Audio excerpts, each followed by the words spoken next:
Welcome to NucleCast, the official podcast of the ANWA Deterrence Center. Each week, we bring you leading experts for a lively discussion on topics related to strategic nuclear deterrence.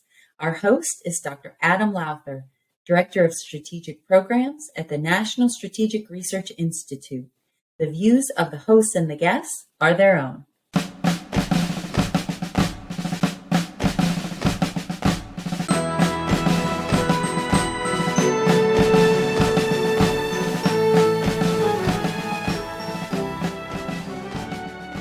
Welcome back to another exciting episode of NucleCast. Of course, as always, I am your host, Adam Lowther, and today we have from 15 hours ahead, all the way from Australia, Dr. Christine Leah, who is, of course, a fellow at the National Institute for Deterrence Studies.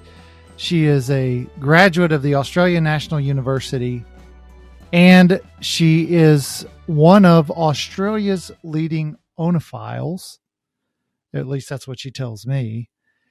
And so we are going to have a discussion today about extended deterrence, the Asia Pacific, and China.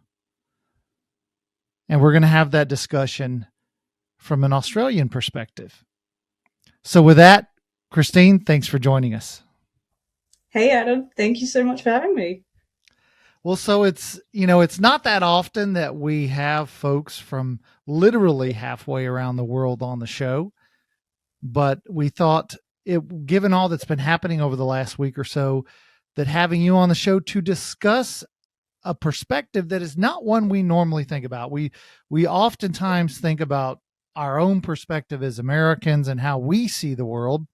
And so it would be great to have the views of one of our closest allies, the Australians, and you being an Australian, living in Australia, who is a political scientist by training and works in the discipline. We thought it would be great to have you give us the view from down under.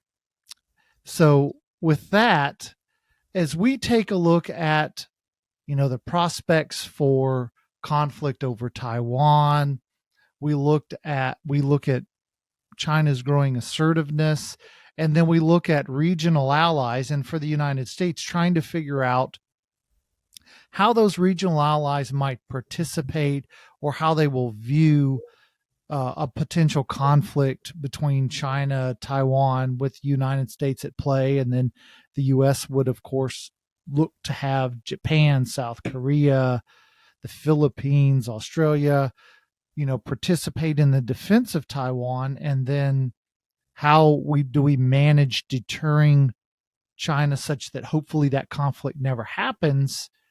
You have, you have a very unique perspective that is not our own. And so as you look at these big issues, how do you see them? And then how do you think that, across, sort of broadly speaking, Australia sees these issues? And then, that sort of that regional perspective.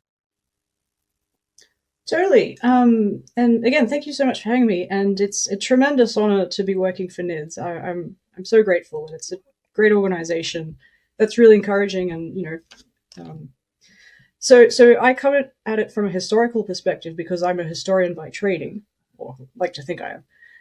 So I studied, I'm my PhD at the Australian National University. I studied the history of Australian thinking about nuclear weapons and strategy and extended deterrence, which is a very interesting history and not well known. So extended deterrence Australia has always had a complicated relationship with extended deterrence. In Western Europe during the Cold War, it was relatively simple in that, the US needed to reassure allies there, and then there was sort of a full spectrum extended deterrence model, where you have US declaratory policy, you have US troops stationed in country, you have US nuclear weapons stationed in country.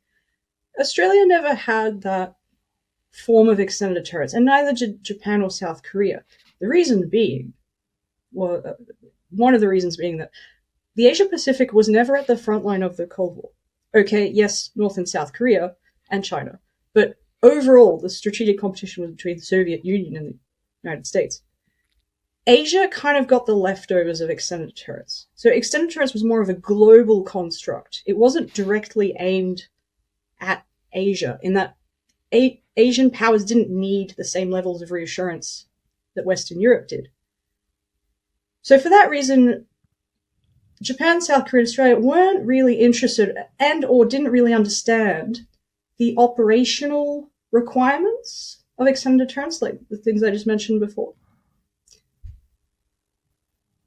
But there was, and during the 90s and the early 2000s, when New Start and sort of going below, the idea of going below 1500, there was some uncomfortableness expressed around that. So there was a notion that we needed something, the Allies needed something, but they weren't sure. But now that strategic competition is arguably shifting to the Asia Pacific and over Taiwan, it'll be interesting to see how the extended deterrence relationships changed. And already I can't remember the exact year, but around 2010, Japan and South Korea got their own bilateral extended deterrence dialogues with the United States. But Australia never got that.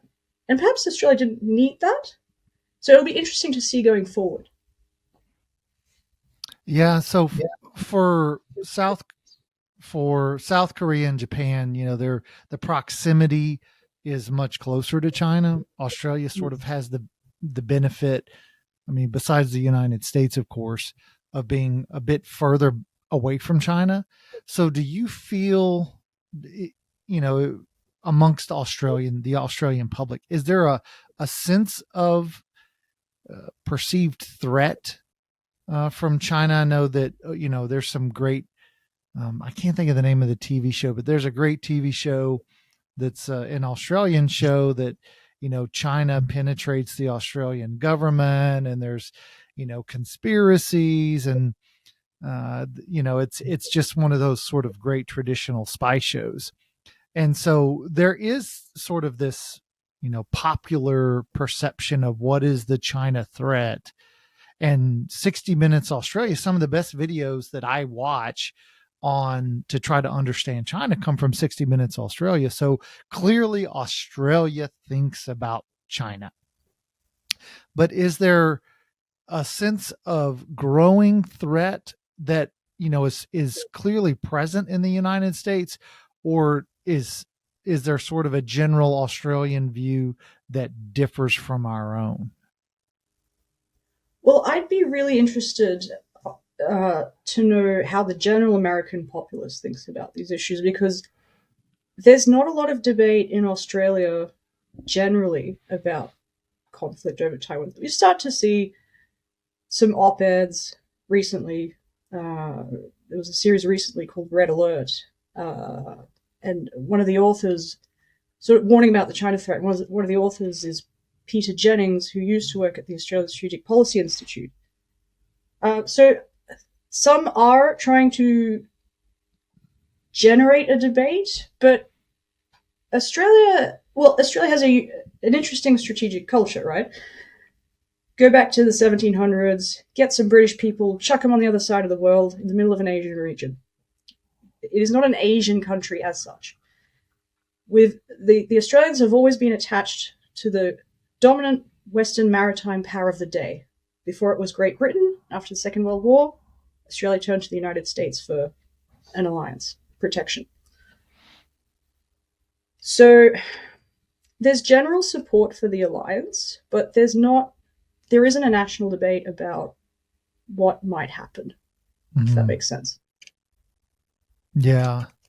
It's an interesting, question, because as the United States has its allies, and if you take Australia and New Zealand has sort of been this country that's an outlier amongst the United States, allies in the Asia Pacific, where it's sort of pursued a path of its own while still remaining an ally of the United States. And as I follow Australian politics, there's been some debate here lately, at least, from what you see in the press, over, the role that the United States and Australia should play with each other in terms of, hosting troops. I mean, the United States has stationed more Marines in Australia than it has historically, but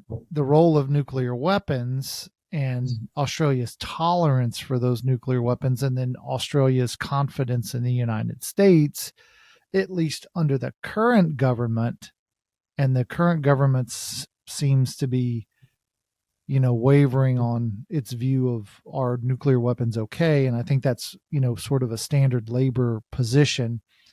And so as the United States thinks about how to think about Australia and Australia's role, it's one where I think for many Americans and those of us in the sort of defense and foreign policy community, it's hard to sort of pin down Australia and then think, 2 years, 5 years, 10 years of where Australia may be.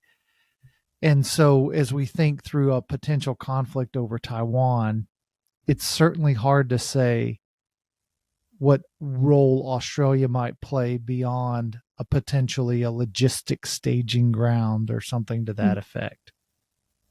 And I don't know how do Australians see themselves in thinking through,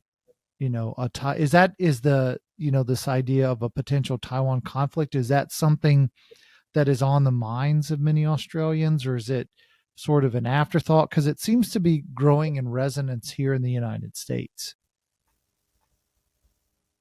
Yeah, you bring up some great issues and topics, Adam. So New Zealand's very interesting. Australians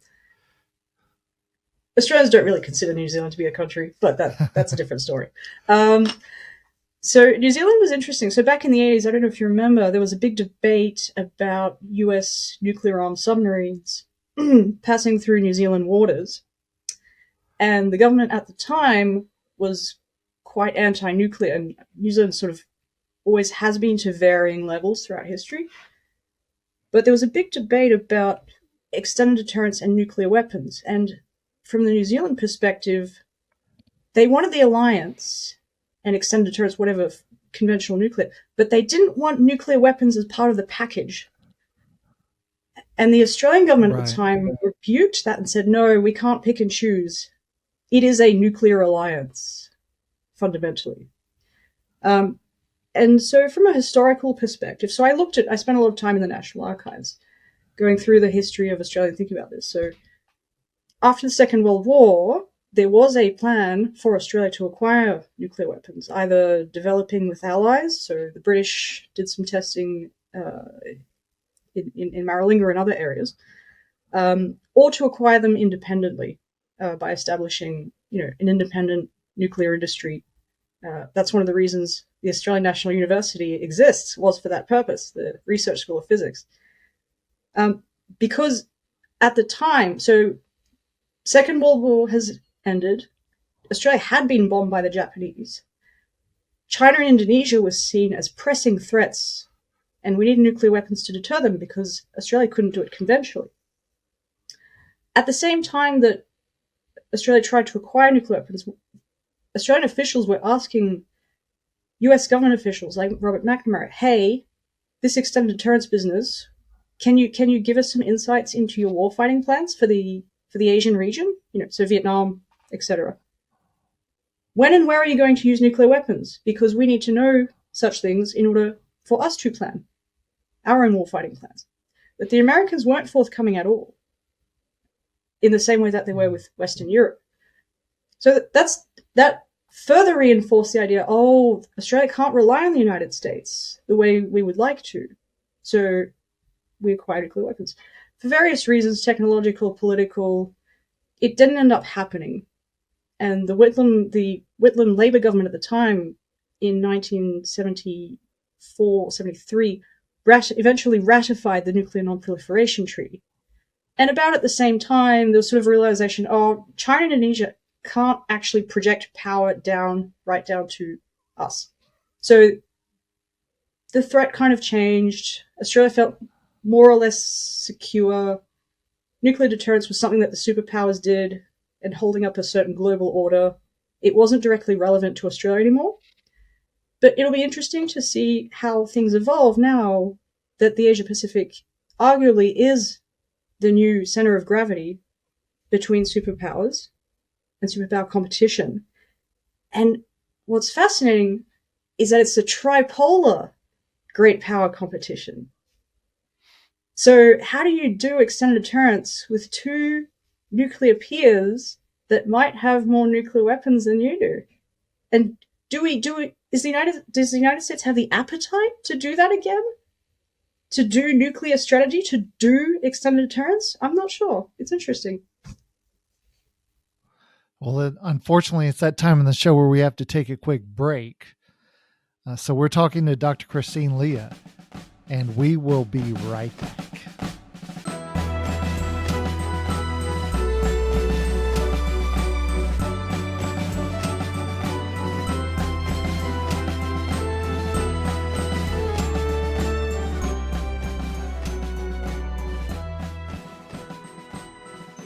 This episode of Nuclecast is brought to you by the ANWA Deterrence Center, whose mission is to educate Americans about the nuclear enterprise and strategic deterrence.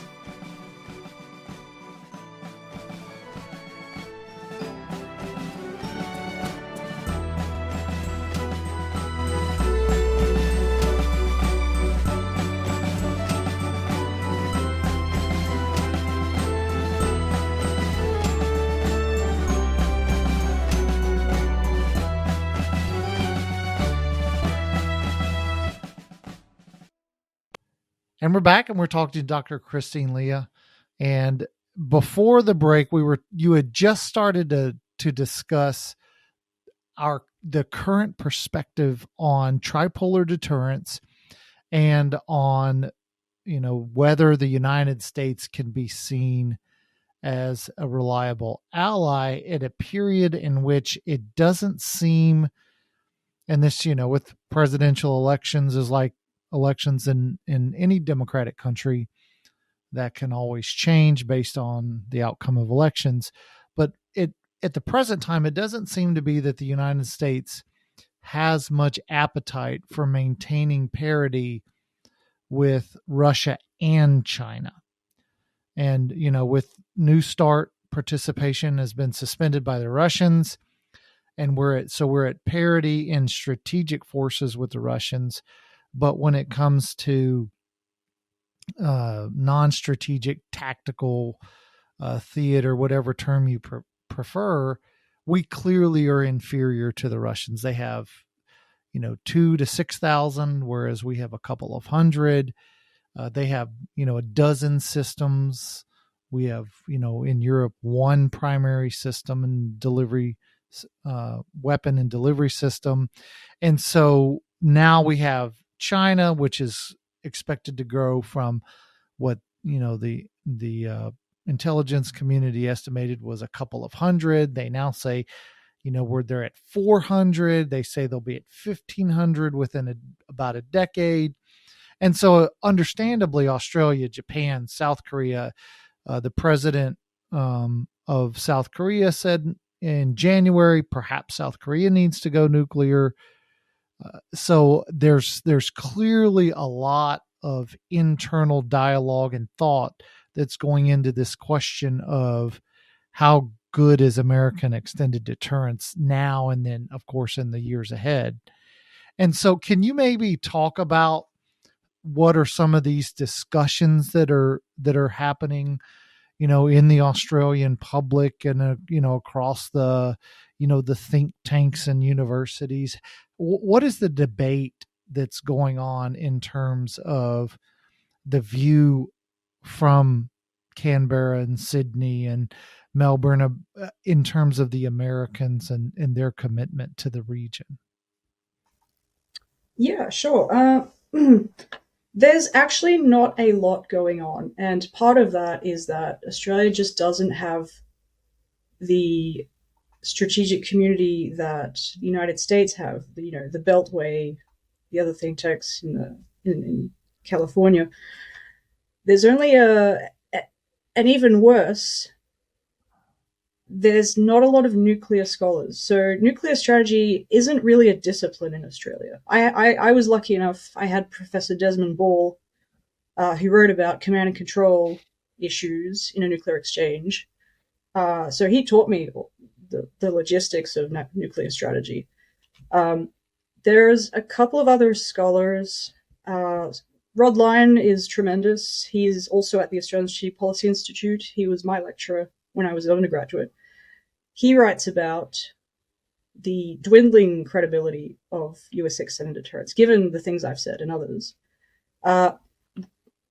One of the other main voices is Professor Hugh White, who is at the Australian National University. And he brings up an interesting point, which historically is consistent, is that there's not a lot of debate in Australia about the operational requirements of extended deterrence, as you've alluded to, and that Western Europe got to have, because there's a more fundamental question, which is the numbers don't matter so much. They matter less than US willingness to sacrifice blood and treasure for Japan, South Korea, and Australia, when especially it won't do it for Ukraine. Why would the US go to war with China over Taiwan for something that's not really fundamental to America's interests? Which, we can debate, but that's the bigger question. Yeah, is there a a discussion that distinguishes sort of why is Estonia, Latvia, and Lithuania different than the Ukraine? It's NATO treaty allies versus Ukraine not a treaty ally, and therefore do Australians say, well, listen, they'll fight for NATO members under an Article 5, and we're like NATO. We're not like the Ukraine because we're a treaty ally with a mutual defense treaty. Is that sort of level of granularity part of the discussion, or is sort of Europe and the Americans should sort of will they fight for any Europeans? Yeah, so everyone knows that Ukraine is not a treaty ally. It's a bigger cultural question, unfortunately. Yeah. Look at how much the United States did in the early years of the Cold War. Look at how little it's doing now in the Asia Pacific, now that we're entering into competition with China. Not the same level of commitment. And one wonders, does the United States want to do that again? Do they want to do another Cold War? Because there are going to be more, because nuclear weapons exist. There are questions in Japan, South Korea, and Australia, and even New Zealand. And so if confidence in the Americans wanes and, the Australians, South Koreans, and Japanese have to think, what do we do? What is the alternative? Is the alternative to, accept a hierarchical, Middle Kingdom system, or is it something else? Or is there a desire for, CETO? I mean, because APEC and ASEAN are not really defense pacts, but is there I don't know if you want to call it a CETO or call it a, something different, but is there a desire for that kind of an organization in Asia, or what is the alternative or the aspirational goal? There is a lot of, it's mostly Hugh White, which brings up he brings up these questions, and rightly so, but he's made quite unpopular for it, which I think is unfortunate because debate is always healthy. Historically and culturally, Australia absolutely wants, and so do South Korea and Japan, they want the United States to be the dominant, I shouldn't say dominant, but they want the United States to be the manager of the region, so to say. there's not much appetite for an alternative. I'm just not convinced there's been a lot of thought about where Australia wants to be long term, because it's kind of a how would you say, artificial arrangement, right? Like, you have the United States projecting power to the other side of the world. That's not entirely a normal thing to do. Not entirely normal. Sure. And one wonders, is this sustainable? And given, the logistics that are required to project power in the Asia Pacific, I mean, just look at the geography. Sea control is a lot harder to do than sea denial. So, I mean, just the logistics of it, one wonders how committed the United States is. And given that the war in Ukraine is going on, and there's articles in defense news talking about the industrial base not being able to keep up with the provision of munitions to Ukraine. So I think we're in for a wild ride for at least the next 2 decades. Now, in the United States, we had a member of Congress, given the buildup of U.S. forces on Guam, who was concerned that this expansion of U.S. forces could cause the island to tip over into the ocean. Is there any concern that the expansion of U.S. forces in Australia could cause Australia to tip over, particularly since the Marines are in the north of Australia? Is that a concern at all? Are you saying physically tip into the ocean? Correct. Yeah, that was the concern. I say that in jest, of course, but well, yes and no, but not Australia specifically, but the Pacific Islands. Climate change is a massive issue, and this is a very important point about U.S.-China competition, is that most countries in the region don't see it as they're like, what's going on? Why are you doing this? There's this concept of strategic cultures. It's the way a nation can think based on its geography, its history, religion, cultural values, etc. Some countries don't care about democracy, like Cambodia. They're just not interested. Sure. Other countries don't see it in bipolar terms, like India. India, historically it was in the non-aligned movement, and India will look after India. It will work with Russia because it needs Russian arms. Ashley Tellis was giving a talk about this. He's an Indian scholar at the National Bureau of Asian Research. Countries will look after their own interests. They might not necessarily align with either China or the United States, and the United States needs to understand that the fundamental different strategic cultures. And we see this in the Pacific. They don't care about US-China competition. They just don't want to sink. They want aid. They want investment. And you will see. So we saw with the Solomon Islands, Prime Minister Sogavare accepting Chinese security aid. The Pacific Islanders, they're not stupid. They will play off the United States and China. So this is going to be really interesting. Yeah, and you bring up a great point, and that is this idea that, where sort of George Bush's, you're either for us or you're against us. And in Asia, there's a much broader perspective of, hey, we're your friend, we're your trading partner, but we're not your ally.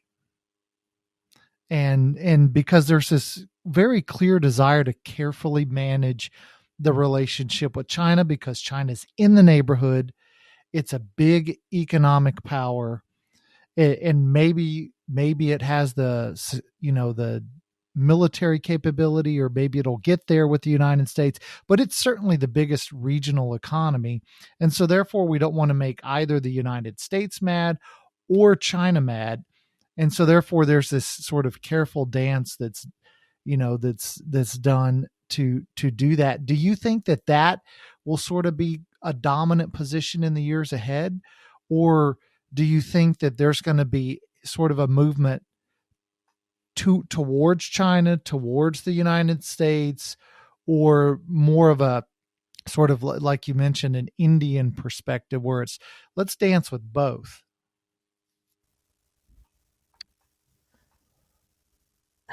I think the US has been critiqued for not investing economically in the region. I think if we see more of that, countries may be more amenable to assisting the US with other issues. But I think for the foreseeable future, unless the US steps up its economic game in Asia, you're going to see that delicate tango between, yeah. Yeah. So if I were to give you the proverbial genie in a bottle, and you rub that genie's lamp, and you could make 3 wishes regarding Asian security, what would those 3 wishes be? The 3 wishes. Interesting. My 3 wishes. Oh, that's a tough one. Well, I think everyone wants to go back to the 90s, right? Opium was pretty nice back then. I mean, in a nutshell, yeah, I'd say go back to the 90s when China was not as ambitious as going for Taiwan. But unfortunately, that's not something that can be wished away because China has been an empire for thousands of years. And if you look at it from their perspective, if you shift the map and you look at Taiwan from China's perspective, it's insulting to think that Taiwan could ever be independent. I mean, sovereignty is a massive issue in the Asia Pacific, especially in Indonesia, where there are sort of separatist movements going on. I don't have 3 wishes, unfortunately. I'm too much of a realist, Adam. Well, with that, unfortunately, we are out of time. So if you were to give, and we'll make this be the last word, if you were to give, the listening audience of Nuclecast a bit of advice, what would that bit of advice be? I would say, especially to Americans, learn about Asian strategic culture. It's very important. We don't all think the same way, and that's not a good or a bad thing necessarily. We have different histories, we have different cultures, different values, and it's really important to understand that as if the United States is serious about engaging with the region. All right. Dr. Christine Leah, thanks for joining us on Nuclecast. We appreciate it, and we'll let you get to work now. Thank you, Adam. I look forward to getting into the office. And now, listen, when you get to the office, make sure you take care of the TPS reports. I don't even know what that is, but